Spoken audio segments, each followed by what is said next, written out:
our recording, and we'll send out the recording to all of you and anyone who's not on the call. Feel free to share that with anyone else on your team who is not able to join today. We are excited for Sarah and Erica's presentation, so please get your questions ready, and you can plop those either in the Q&A section or in the chat, and I will be monitoring both. And if we have answers to your questions in line in the chat, I can take care of that, or we will just be asking those to the presenters at the end of their presentation. Anyway, I will hand it over to Sarah and Erica to get started. Thank you. All right. Well, bear with me while I get my presentation up and running.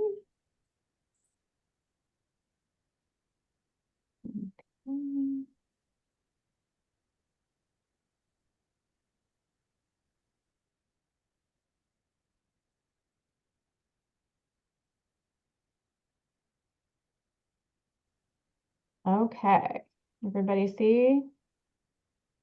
Perfect. It looks good. Okay, great. Well, hello and welcome to the Rocky Mountain Reach program, where our goal is to accelerate medical innovation in our region. And my name is Sarah Trulio again. I'll be your instructor today. And then I am, of course, joined by my colleague, Erica Woodall, who is the co-director of the Rocky Mountain Reach, and Erica will be on hand to answer any technical questions about the program or the application process. So now that you've sort of met all of us, we want to get to know you. So I'd like you to please briefly introduce the members of your team, what institution you hail from, and then your project title. So we will start off with Brent.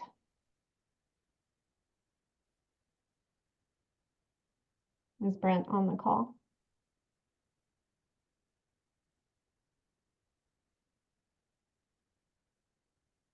Maybe not. Okay. How about Is it Brent Lida? yes? I see Greg Leary on the call. Greg, if you want to present you and Brent's team. Yeah, sure.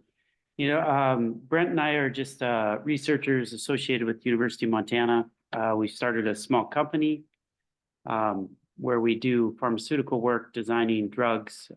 In particular, we had a hit molecule that targets some different cancers, and we'd like to do some hit to lead development. And the title of our project is SLC1A5 inhibitors targeting cancer. All right. Great. Thank you. Greg, do you want to popcorn it to someone else? Let's see here. I guess I'm not sure. I see Sarah here is next in line here. So, but I'm not. That's all right. Moving on, I think Cindy. Is Cindy on the call? Hi, my name is Cindy McCrae, and I'm working with Dr. Matt Januki, who's also here. We're both from Boise State Department of Psychological Science, and we are working on developing a virtual intervention to address suicide disparities in men, in particular in rural men. All right, thank you. How about Jennifer Thomas?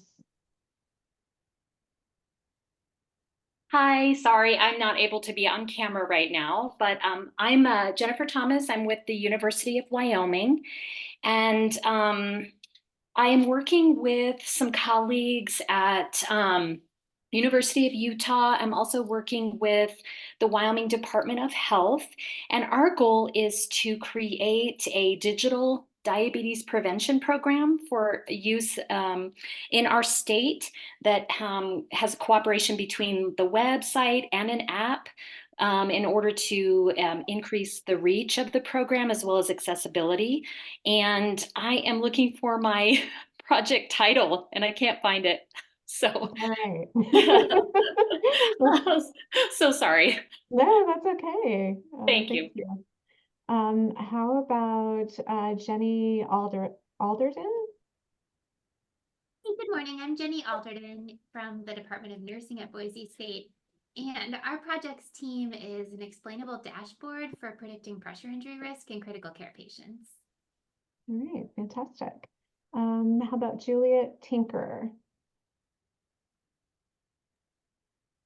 Hi, I'm Juliet Tinker from Boise State, and I'm working with Noah Souza, who's a graduate student in my lab. And we're working on developing an enterotoxin-based oral salmonella vaccine. All right, great. How about Lori Slovar? Let's see. Hi, I'm Lori Slovarp in the School of Speech, Language, Hearing, and Occupational Sciences. Team members would be Jane Reynolds, who also does research with me, and I can never know how to say this word, Andrij Julian, I think. And I forget what department he's in. I just met him yesterday. He does animal research, which will hopefully be a part of my project. And then also C.K. Chow, who used to be an adjunct professor here at the University of Montana, but still does a lot of consulting work. And I haven't decided specifically on the title of my project, but it's going to be something like, looking further into the process for commercialization of a treatment called cough desensitization therapy. And so we're going to be looking at potentially an animal study, looking at the safety of repeated exposure to aerosolized capsaicin, which is a cough stimulant, which we use in this treatment approach. But right now the FDA has us, wants us to have a 72-hour washout period between treatment sessions, because this stimulant has only been used to testing cough sensitivity, not as a treatment approach. So we want to be able to give it more often.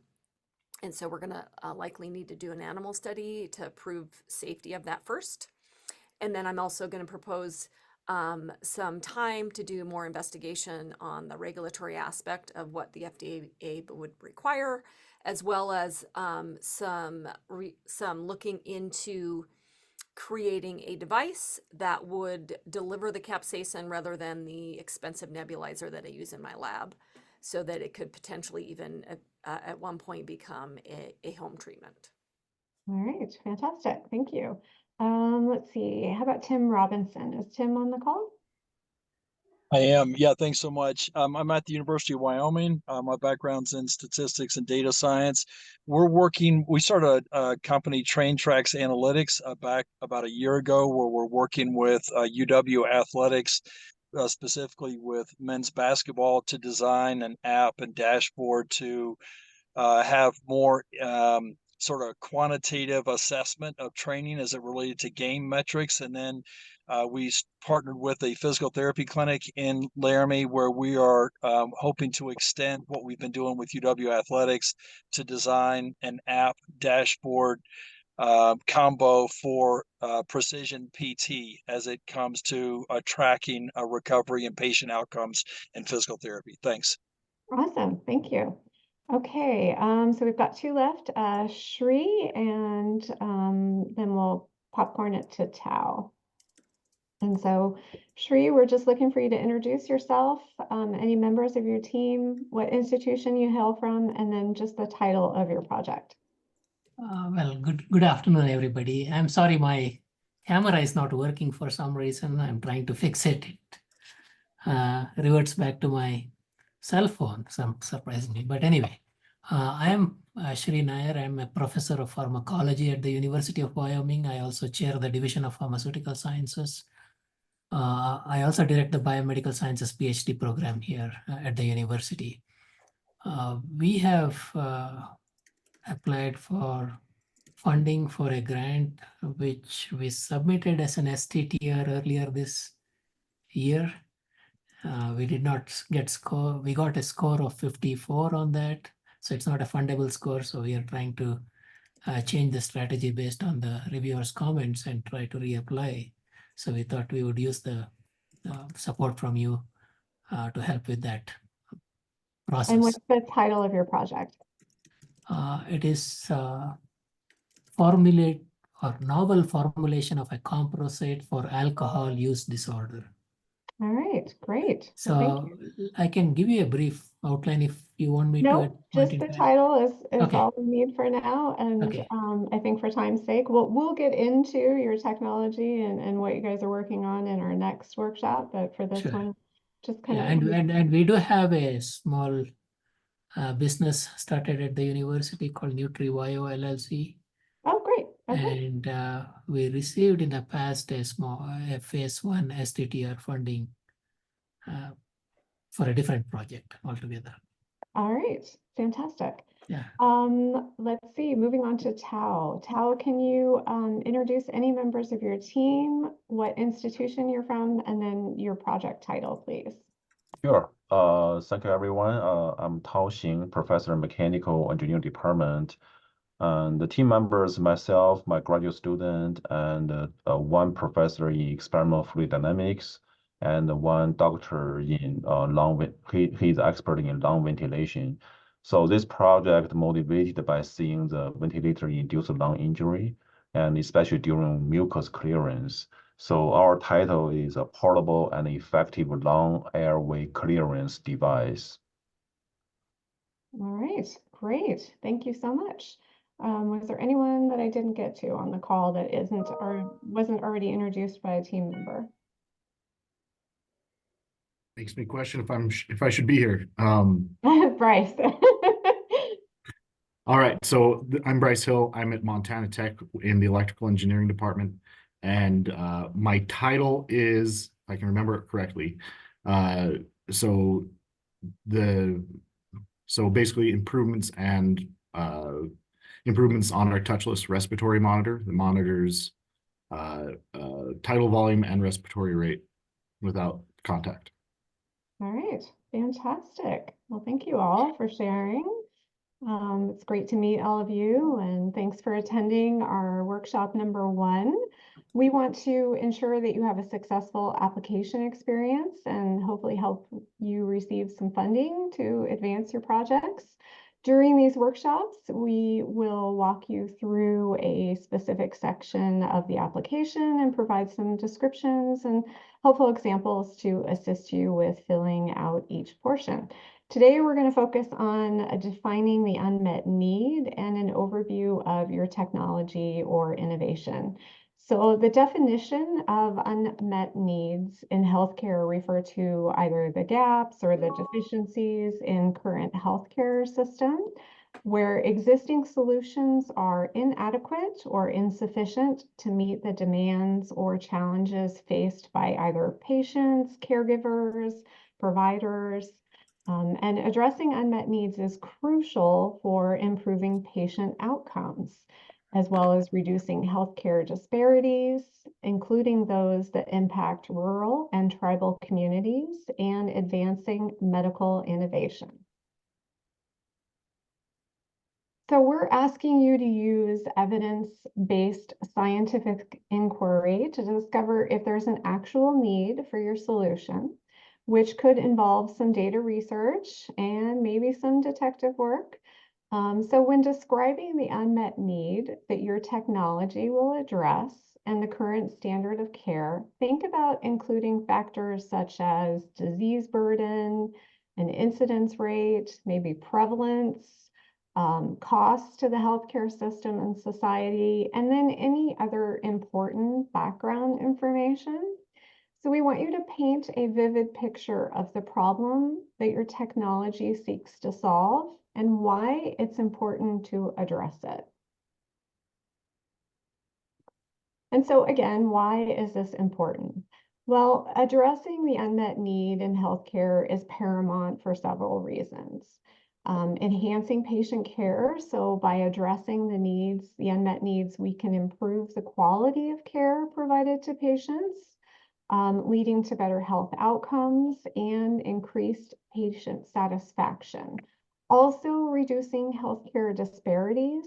So unmet needs often disproportionately affect certain populations, and leading to healthcare disparities, you really need to address how you can reduce these disparities and promote health equity. Also driving innovation. Unmet needs serve as an opportunity for innovation and development of new technologies, treatments, and interventions that can revolutionize healthcare delivery, which is why you're all here today. And then also industry growth. So addressing an unmet need is essential for business growth. and as well as investor interest, because it really demonstrates that there's a market demand. It also creates a competitive advantage and it unlocks revenue potential, which validates the market for opportunity. And it also builds investor confidence, which will enable the scalability and expansion of many of these innovations and businesses. So here's some examples of unmet needs. We sort of hit on this a little bit earlier, but high disease burden. So diseases with a high burden, such as cancer or cardiovascular diseases and even neurological disorders, often present significant unmet needs in terms of effective treatments, early detection methods, and then supportive care. And then health disparities, of course. Disparities in healthcare access, quality, and outcomes based on factors such as race, ethnicity, socioeconomic status, and of course, geographic location, which we know is a major factor in our Rocky Mountain region. As well as disability status represent critical unmet needs that require targeted interventions.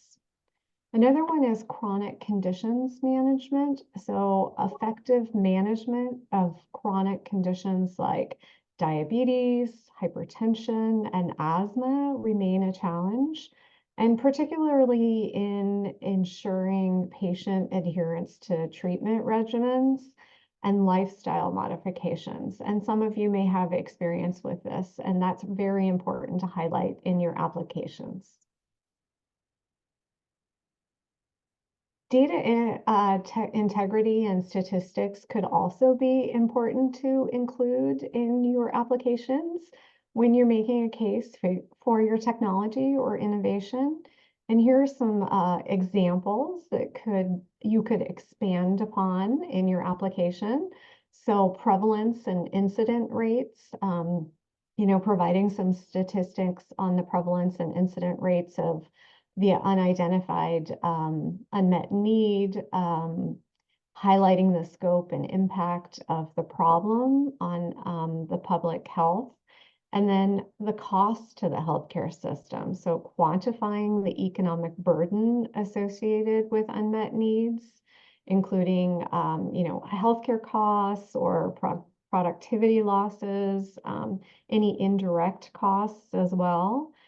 To emphasize the need for cost-effective solutions. Patient outcomes are also very important to include. So if you have any data that presents, patient outcomes related to the unmet need, such as mortality rates, morbidity, disability adjusted life years, which is dailies, and then quality of life measures to underscore the urgency of finding an effective intervention. Of course, health disparities data is always important. If relevant, include some data on healthcare disparities related to the unmet need, illustrating disparities in access to care, treatment outcomes, and then health status among different population groups. So understanding the current standard of care for the identified unmet need is essential for highlighting the gaps and limitations in existing solutions, thus paving the way for innovative interventions. So it would be beneficial to include things like a brief description of the current standard of care for the identified unmet need, maybe some limitations and shortcomings of the existing solutions that are already being provided, and then any opportunities for improvement and innovation that you see within the current standard of care. And really honing in on why your solution is important and what need does it meet that isn't already addressed or can be done better. So this is important and will help you build your value proposition, which we're going to talk about next week. And so I'm going to dive into some examples that can likely help you with your application. And this is a description of a current standard of care using chronic disease management as an example.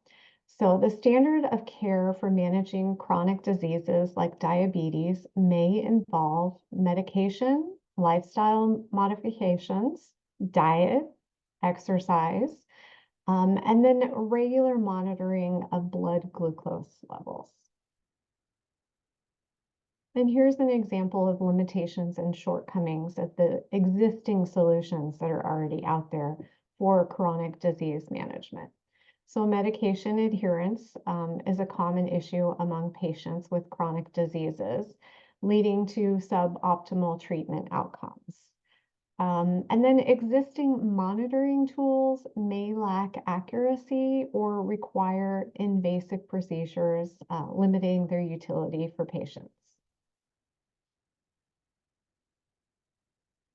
And here are some opportunity examples using the example of chronic disease management.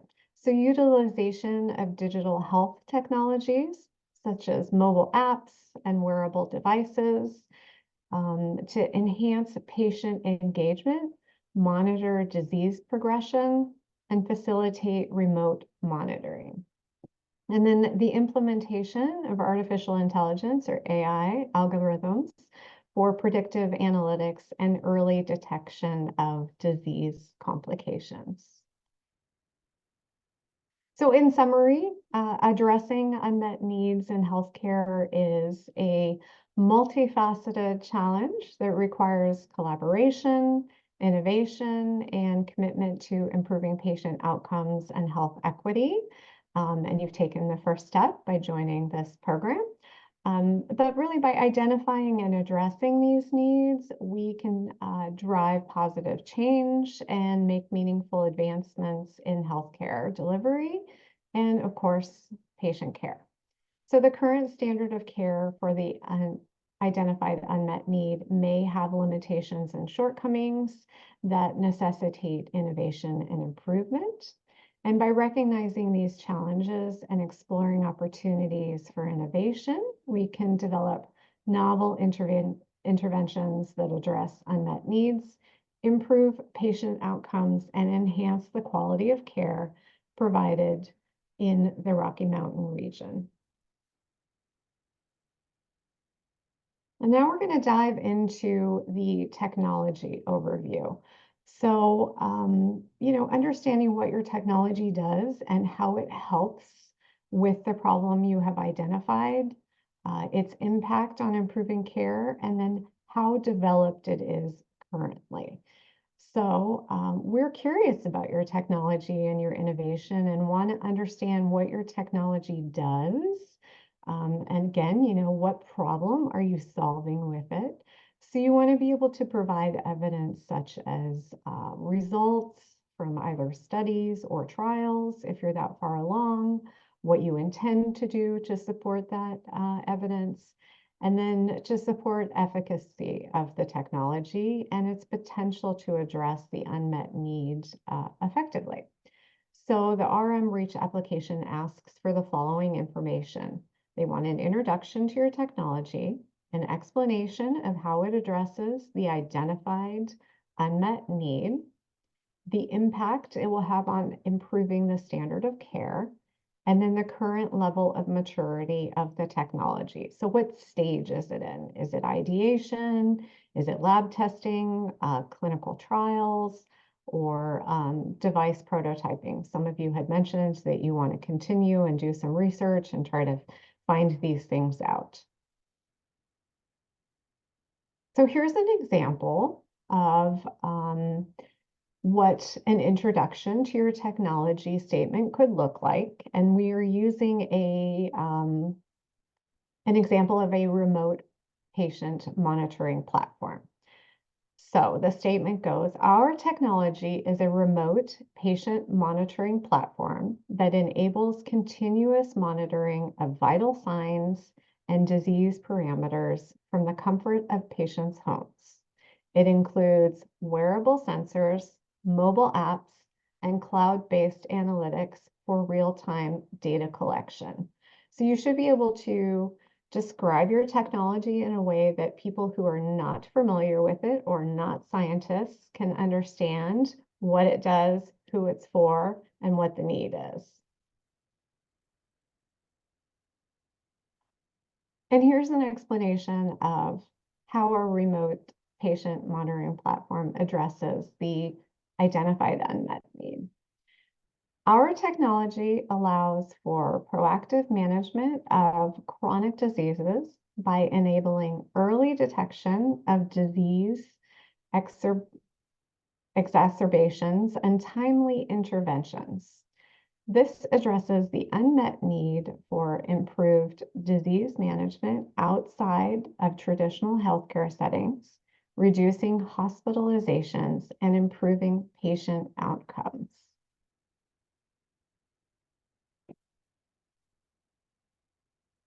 And how about impact on improving the standard of care? So our technology empowers patients to take a more active role in managing their health, leading to better adherence to treatment plans and improved disease control. It enables healthcare providers to monitor patients remotely, intervene proactively, and optimize treatment strategies, ultimately improving the standard of care for chronic disease management. And now we're going to talk about the current level of maturity of the technology. Again, using the same example of a remote patient monitoring platform. Our technology has been developed and validated through pilot studies involving patients with chronic diseases. We are in the process of scaling up the platform for broader deployment and exploring opportunities for integration with existing healthcare systems, indicating an early stage level of maturity. And here are some unique features and advantages that you should always highlight. So it's really important that people understand, what evidence you have that supports the efficacy, and it's hypothesis-based assumptions.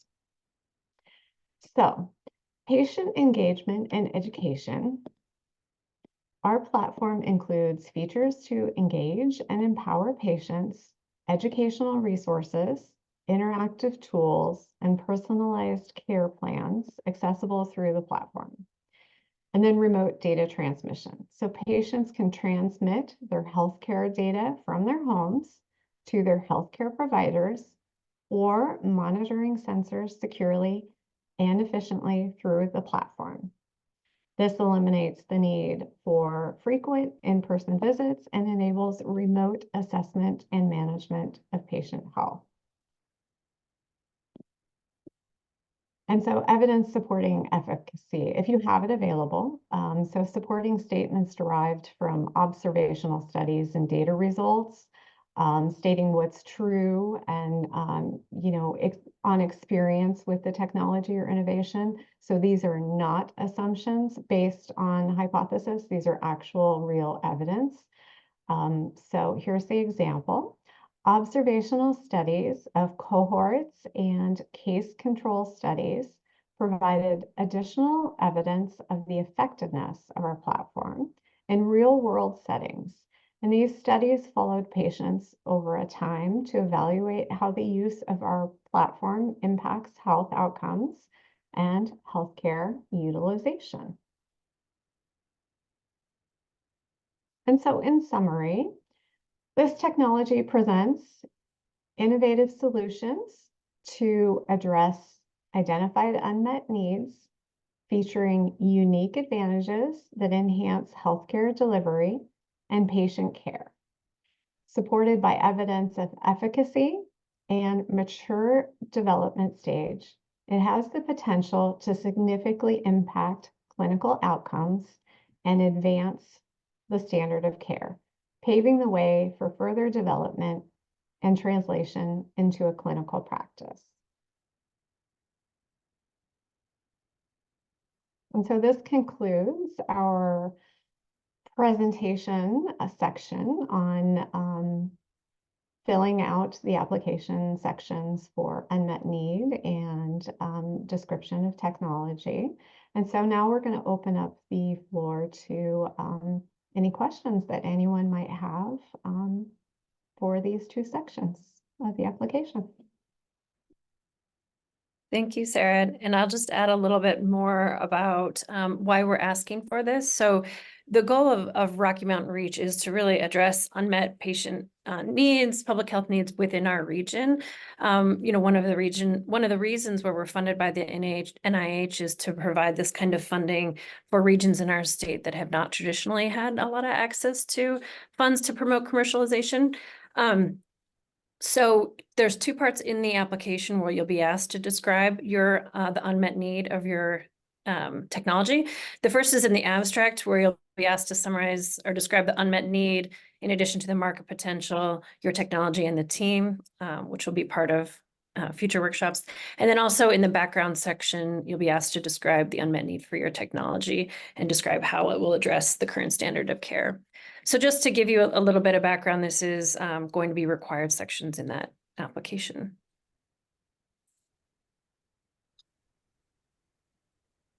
Thanks, Erica. We don't have any questions in the Q&A yet. If you would rather ask your question face to face, feel free to either just unmute yourself and jump in, or you can raise your hand and we can spotlight you here with our hosts. While we're waiting for questions to come in, I just want to remind everyone that we do have another office hours session tomorrow at noon via Zoom. If you don't have the link for that, let me know and I can share that with you via email. But if you have, something that you think of after this that you want to ask us, you can join that office hours tomorrow, again, from noon to 1. That's Mountain Time.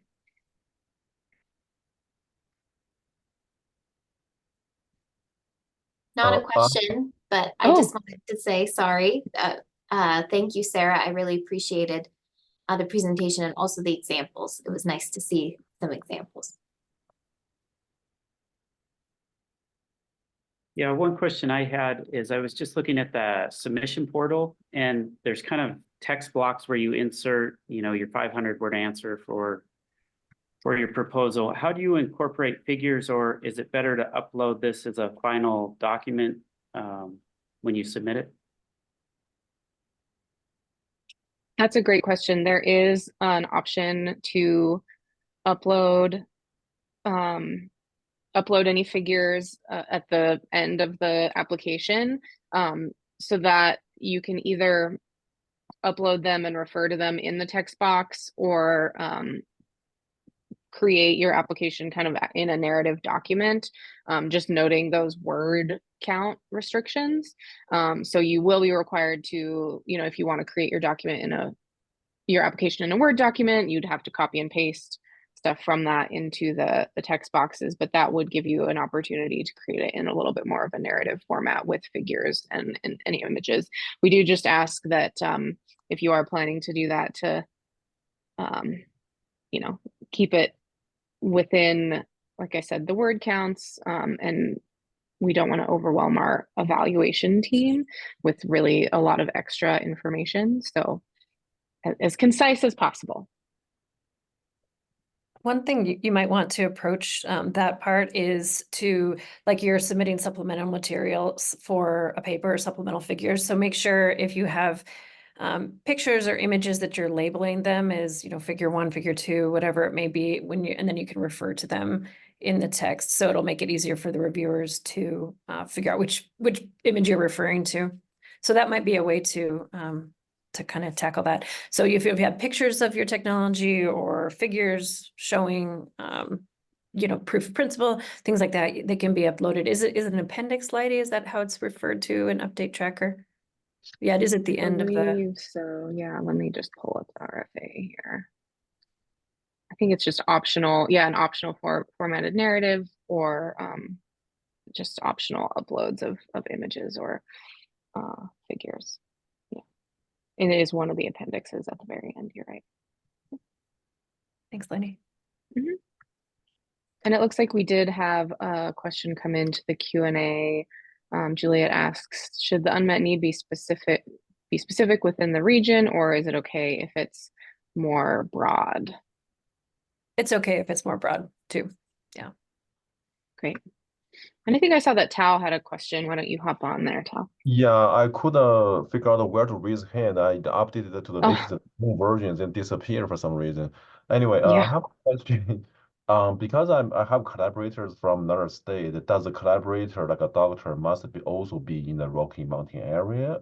If not, can I pay him for his service? So you can have collaborators outside of our 4-state region. It just the principal investigator or co-principal investigators have to be from the region. And yes, you can pay them for services. Okay. And Yeah. another question on the IP, because eventually it is targeted to be some invention, patent related. One thing I worry is that, my university will own the patent, but if I have a collaborator from another state or another institution, it seems could become very complicated. That's why making me a little bit hesitant. Should I just confine my team to be within my university, or should I reach out to other institutions? Because if I have a collaborator from another university, for example, they may claim to own the patent. So could you give me a little bit of suggestion on that? I would suggest you reach out to your technology transfer office. Every university, all of our institutions within Rocky Mountain Reach are going to be a little bit different. So I don't want to speak to that, but I would say use a collaborator that you think is going to help get your technology, move the needle on your technology. And if that means someone from another institution, I think if it was me, I would probably pursue that. But your institution, like you said, they might not want to be sharing a Yeah. patent with another one. So I would suggest reaching out to your tech transfer office. Carl, do you have another suggestion or more to add on that? No, I was going to say exactly the same thing. I mean, ultimately, you're trying to get your technology advanced. So I would certainly go that direction and check with your tech transfer office. Yeah, but if I let's say actually myself, my team, I think I can do the job, but do I have to find another collaborator? I saw the comments on my letter of intent, kind of suggesting me to find additional team members, but do I have to do that, or if I do not do that, it will lower the chance of funding from this project, No, you don't have to do it. It's what you need for your team to be successful. Yeah. Okay, great to know. Thanks. Mm-hmm. Yeah, I had the same question as Tao, but we are actually using a industry collaborator from outside state, and we have decided to have them regardless of the fact that we might have to share the IP with them or even give them the bulk of the IP rights, because they're a major part of our endeavor, and we discussed the project extensively with them, and they have contributed so much to that. So I think we are going to stick with our collaborators, even if we have to lose this grant. So they are really good for us. Thank you. Yeah, thank you. Great question. I have a question. This is go ahead. Matt. It's about a technology related question. And listen to everybody talk. It sounds like people have technologies that are in different stages of development. And you talked a little bit about that technology that's anywhere from ideation to people are trying to get it ready to deploy. And what I'm trying to figure out a little bit is first, like, is the reach team have some idea, like, is there like a preference around there, or is the team pretty agnostic about, like, people are trying to move it across to different stages? Some people are going from ideation to kind of pilot. Some people are going from pilot to like something else. Some people are trying to really deploy it, right? Is that really more of the goal? Or are people going to be more excited about people who are almost there, almost to the finish line? Like, you're going to see those proposals and more excited about those. And if the team is going to be pretty agnostic about people kind of across all different stages, maybe how you'll kind of differentiate those or rate those, like how you'll be able to kind of equally evaluate the folks who are almost there versus the folks who are much more at the beginning. I don't know if that question makes sense, but we're trying to sort that out a little bit of like where to frame ours. We're more towards the beginning. Will that will be disadvantaged compared to other folks? And I'm just curious what your thoughts are on that. That's a good question, and I'll let Sarah weigh in and Carl too, if you'd like. But I think from, the goal of this grant is to move people towards follow-on funding. So there will be a desire to see, people who are a little bit further along, but also acknowledging that we know that we're going to have applications and will likely fund applications that would be earlier stage too, with the idea that as being part of a Rocky Mountain Reach cohort, we will help teams move forward. Sarah, Carl, do you have anything Yeah, else? I would think about really, what is the impact that you think that you could make, right? I mean, obviously commercialization is the end goal for all of these projects, but really thinking about what kind of impact it is that you think that you can make as well, regardless of what stage your technology or innovation is in. Okay, great. I think something that would be really helpful. Oh, sorry, go ahead, Carl. I was just going to agree and just also say that, I mean, one of our measures of success will be to see carry-on funding of any type. So even if you're early on, is to be able to go and get SBIR, STTR funding, or in a year or two, or something like that. So that's really one of our measures of success. So even if you're early on, moving it into that stage would be one of our goals. Okay. Yeah. And I'll just add, I'll just add to that as well. And I'll be hosting with our colleagues from WeReach, which is the University of Washington Reach Center that was previously funded. In our project planning seminar, we understand it's $50,000 and that may only help you reach one milestone. And so we'll help you parse out those activities. And I think that will add some equity in that project planning stage, kind of help you see that whatever level you're at, like Carl and Sarah and Erica were saying, to get you follow-on funding may look different depending on the level you're at.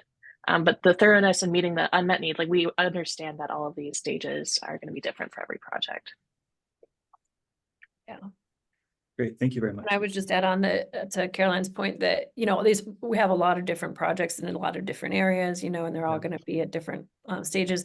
But working with Caroline on those milestones and making sure that they're achievable and, within $50,000 in a year will be really important to an evaluation that are these milestones real and achievable. And yeah. Go, Tao, you have a question?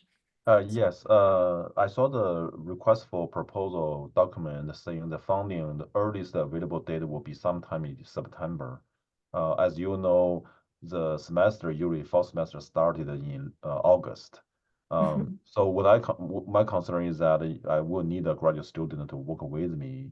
But if I do not know the funding until September, what I'm saying, the department will force me to say, hey, do you have funding for this student?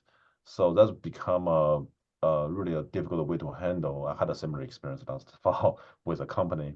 So is that possible we can make the funding decision sometime in August, let's say late August even, to make this easier? That's a really good point, Tao. And, I hear you. I have those same requirements for requests for graduate student support. Unfortunately, we are tied to September because that's the start date of our grant from the NIH. So that's our yearly review. We will be trying to let people know as soon as possible. We're hoping that we can at least let people know ahead of September that we expect funding to come through. That's good. So, we will let you know as soon as possible. But yeah, the September 1 start date, unfortunately, we don't have any. Okay. Change that. Understand. Just, Yeah. Thanks. Yeah. But no, we will try to let funded innovators know as quickly as we can. And Caroline will likely be asking for additional documentation as well. Yeah, appreciate it. Yeah, it gets to go through the NIH, and you guys know it's federal government, so.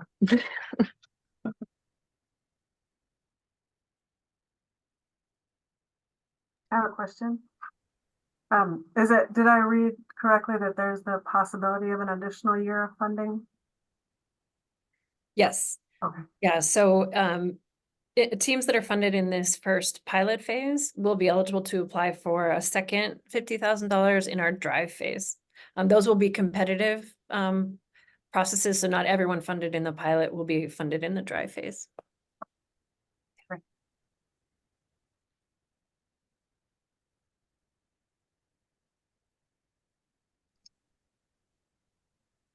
Great. Any other questions, thoughts? Lady, I think these slides will be made available to us. Is that right? From the recording? I would appreciate that. Thank you. Yeah, absolutely. We'll get those out today. Yeah, and I'm happy to work with any of you that need refinement or iteration on your unmet needs statements or technology statement. Happy to review them and you know, give you any feedback before you put them into your application. So just reach out to me. Yeah, and just a reminder that there is an optional first draft of the applications that you can submit. You know, we are asking for those before, let me look at my time, before May 20th. And I would say, and Erica, you can correct me if this is incorrect, but if it doesn't have to be a full draft of your application, you know, if you have one section that you really want some review on or some additional thoughts, feel free to send that our way and we can circulate it to the appropriate person to, you know, be it Sarah or anyone else on our leadership team to review that, and we can get that feedback back to you. It doesn't have to be a full draft at that point. Yeah. Thanks, Lady. That's a really good suggestion. And you know, this application process looks really different than your traditional NIH grants that you may be familiar with submitting. So yeah, really do take advantage of office hours and optional review by the leadership team.